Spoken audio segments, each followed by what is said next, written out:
Kepala Desa Kohot masih tetap ngotot mengklaim bahwa area pagar laut bersertifikat yang kini disorot publik dulunya adalah daratan milik warga. Namun kini Menteri ATR BPN sudah membatalkan puluhan sertifikat tersebut. Kalau pembatalan sertifikat itu Setelah sebelumnya sempat sesumbar bahwa laut di wilayah Kohot adalah empang dan daratan milik warga yang tergerus abrasi, kini Kepala Desa Kohot Arsin menghindar saat akan diminta wawancara awak media. Kepala Desa Kohot Arsin tidak sendiri karena ia terlihat dikawal sejumlah orang yang mengikutinya dan mempersempit ruang gerak wartawan saat akan meminta konfirmasi sang Kepala Desa. Sosok Kepala Desa Kohot Arsin sempat viral di media sosial karena terlihat di lokasi pemasangan pagar laut yang kini menjadi polemik hingga memiliki sertifikat HGB. Namun Arsin menyebut video diambil pada 2 tahun lalu sebelum pagar bambu berdiri di tengah laut. Kedatangannya waktu itu adalah untuk melakukan sidak karena ada laporan warga terkait aktivitas ilegal pemasangan bambu. Begitu ada selang waktu, saya datang ke sana, kurang lebih saya sidak lah. Kenapa? Sebagai kepala desa, saya harus tahu apa yang terjadi di desa saya. Ketika nanti ada yang mempertanyakan, jawaban tidak tahu itu bukan jawaban seorang kepala desa. Akhirnya saya ke sana, saya lihat benar, saya bilang, ini ada apa Pak? Saya mau masang-masang bambu. Saya masang bambu, dia bilang saya ngebatasin tanah saya. Oh, dasarnya apa? Ada gambar ukurnya dari BPN, oh iya. Akhirnya saya nunjuk-nunjuk batas mana gitu. Itu tangan saya nunjuk.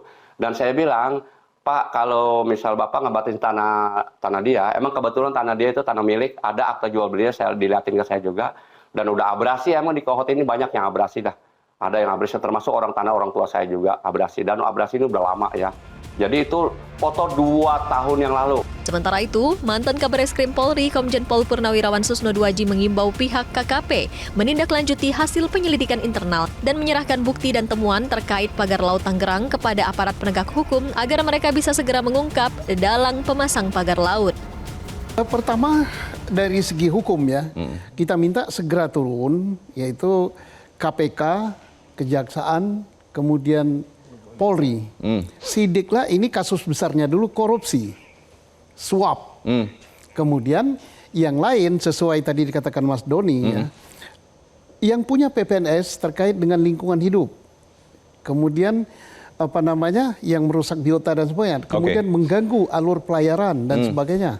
Nah itu segera turun karena rakyat ini suatu big question bagi rakyat itu siapa sih pelakunya? Dan tadi udah dikatakan Mas Doni, sudah diperiksa oleh KKP. Hasil dari KKP itu dipakai oleh penyidik untuk mengusut tindak pidana yang lebih besar. Baik. Lewat tadi, jadi dikatakan oleh Pak Fuad Bawasir tadi, follow the money gitu. Kan gampang. Ngalirnya, jangan-jangan ngalirnya dari rekening sini ke sini. Kita tunggu ya berarti kerjasamanya.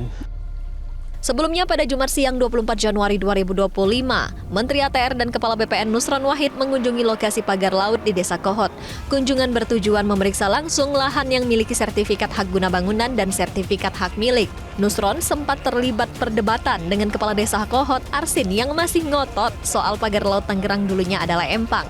Namun saat ini, 50 sertifikat hak guna bangunan di area pagar laut Tangerang, Banten dicabut Kementerian ATR BPN. Tim Liputan, Metro TV.